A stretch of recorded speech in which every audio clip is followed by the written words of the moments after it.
everyone. Sorry for the unprofessional filming today. I'm without my crew. I was just out wandering near some bees and thistles and heard the... Ow! Oh, mate, I just swiped my finger on thistles. Oh, mate. But yes, I just heard the news. That's a bee near me. I just heard the news about Activision Blizzard. You see, they're innocent. You get all these pundits, all these so-called journalists, all of these games media critics at Kotaku, or Polygon, or James Stephanie Sterling going online chatting shit about the so-called abuse at Activision Blizzard, but it turns out Activision Blizzard did nothing wrong. The source? Activision Blizzard.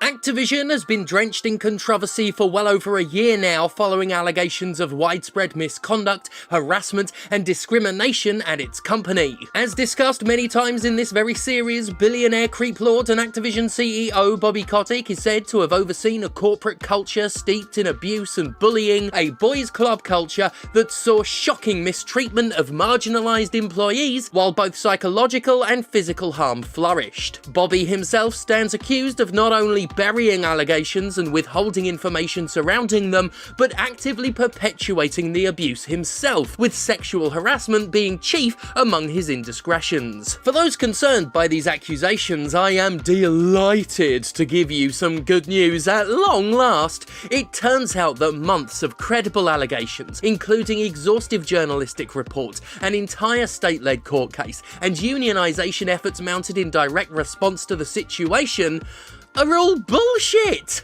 Yep, you can all go back to mindlessly consuming Overwatch and Diablo content like the product-starved beasts you are, guiltlessly satisfied to learn that Activision actually did nothing wrong. And you can believe Activision is innocent because a new report clearing its name was just published. By Activision. Yes, Activision Blizzard has cleared Activision Blizzard of any wrongdoing, and who would know better about Activision Blizzard than Activision Blizzard itself? It makes total sense that Activision Blizzard would be the most credible source of information on whether or not Activision Blizzard did anything wrong, just like if I wanted to find out who shot me in the back to claim leadership of the Decepticons, I'd ask Starscream. He was standing right behind me, so he'd have seen who'd done it. No widespread harassment at Activision. Says Activision. I mean, that just says it all right there, doesn't it? If Activision didn't see a problem, and Activision was there at the time, I don't know why we should still suspect anything.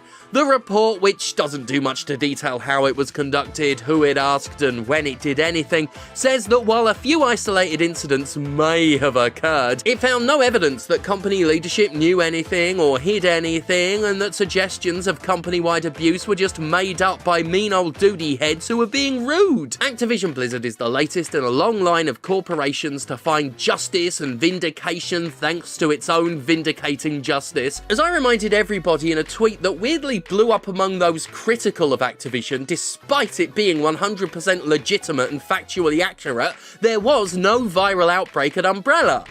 Said Umbrella. It's just another example about how corporations are so unfairly maligned in the press. Because when they finally have a chance to share their story, and Lord knows, corporations never get their fair share of positive press, it turns out everything's fine. I don't know if you remember the shocking allegations of an epidemic in a little mountain town in America a few years back, but after conducting a thorough review, Umbrella reported that there couldn't have been any such infection spreading throughout Raccoon City because the city doesn't even exist anymore. In an unrelated report, Umbrella also denied wiping Raccoon City off the face of the earth with a nuclear strike, its own internal investigators concluding that, and I quote, "some rowdy teens probably did it." I, for one, am simply ecstatic that Activision Blizzard has cleared its own name, as I was starting to worry there might be just a little truth to the damning allegations made by current and former workers, and that there might be something a little shady about a man who once threatened to have an assistant murdered.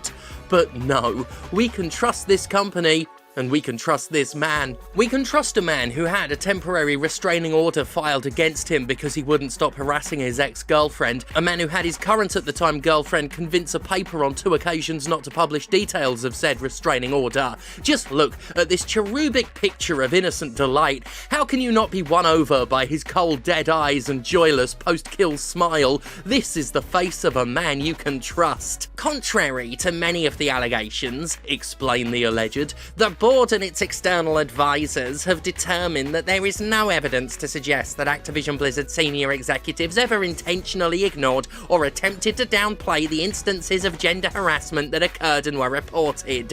While there are some substantiated instances of gender harassment, those unfortunate circumstances do not support the conclusion that Activision senior leadership or the board were aware of and tolerated gender harassment, or that there was ever a systemic issue with harassment, discrimination, or retaliation. Activision leadership has been accused of hiding evidence of allegations up to and including one accusation of a sexual assault committed by a former Sledgehammer Games supervisor.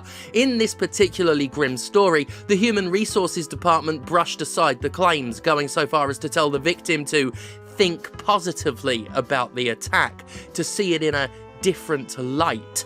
This is an example of human resources, not just at Activision but across the game industry as a whole, refusing to take complaints seriously and existing only to protect upper management rather than help employees in distress. Or it would have been, if Activision had found evidence of it happening. Except Activision, strangely, found no such evidence. So it must not have happened. Because Activision said so. Activision, a company so honest that it claims all its games are made in a small basement in Holland to avoid paying any taxes in the United States. How could we take the words of hundreds of employees, multiple journalists, and a State Department over a handful of wealthy white men who engage in stock market manipulation and oversee one of the largest pay disparities in America? I wonder why they made Jan Umbrack step down as Blizzard head after the allegations came out if nobody in Activision Blizzard's leadership were at fault. Weird.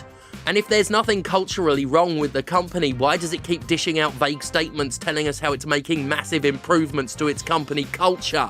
Why does this very report, which suggests the allegations are nothing but sensationalization, make such a big deal about implementing a new ethics and compliance program and a zero-tolerance policy on abuse? If there's no problem, why does Activision keep claiming it has solutions?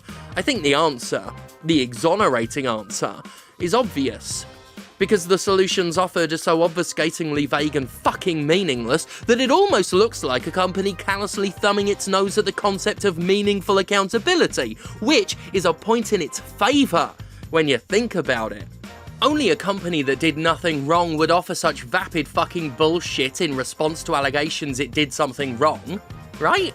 Vagueness is the ultimate sign of honesty because only a fucking liar would need a litany of facts and details to back up their claims.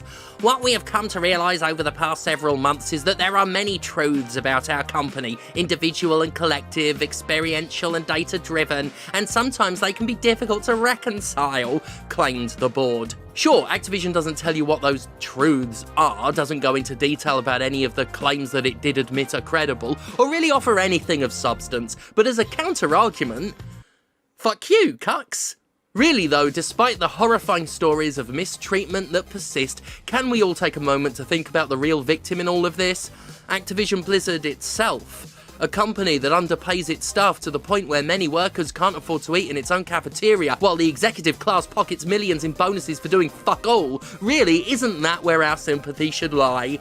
It must be said that the company has been subject to an unrelenting barrage of media criticism that attempts to paint the entire company and many innocent employees with the stain of a very small portion of our employee population who engaged in bad behaviour and were disciplined for it, argues Activision, not at all deflectingly, and never mentioning the fact that Bobby Kotick never got in trouble for threatening to kill his assistant. Much of this originated with the highly inflammatory made-for-press allegations of the DFEH. Ultimately, isn't that the true takeaway in all of this? That some mean things were said about some of the richest men in the world, and that even if those things were true, it shouldn't matter because something made for press. When a company's behaviour is so appalling that it inspires a state lawsuit, multiple damning reports, and serves as as a catalyst for the industry's first major unionisation success, you should really be thinking to yourself, yeah, but did the company find any evidence of its own wrongdoing? In this case, we have our answer, and the answer is a resounding no. If you learn nothing more from this whole sorry scenario, please learn this. Activision Blizzard is innocent. Activision Blizzard said so. Bloody great spot on my chin though, look at it. Fucking annoying.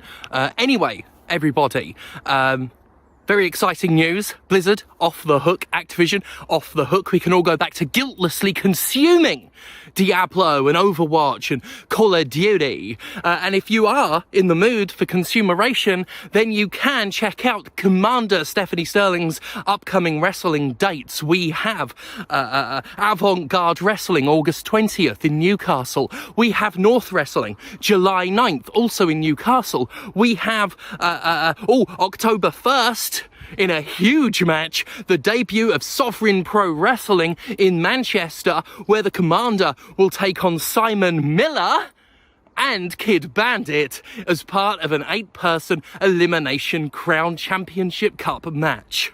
Just do it here. I really need a studio. I just got the dirtiest look from a man walking his dog. Dirtiest look. Anyway, I think I said that last bit wrong. The Crown Cup elimination match. Yes, I will be in the same ring as Simon Miller from What Culture. I will be in the same ring as the protagonist of pro wrestling, Kid Bandit. It's very exciting. And that's about all that's going to be said from me, because I am in the middle of a field and I was getting a dirty look and I've already been yelled at from a speeding car today already. So I might just run home and hide. Thank God for me.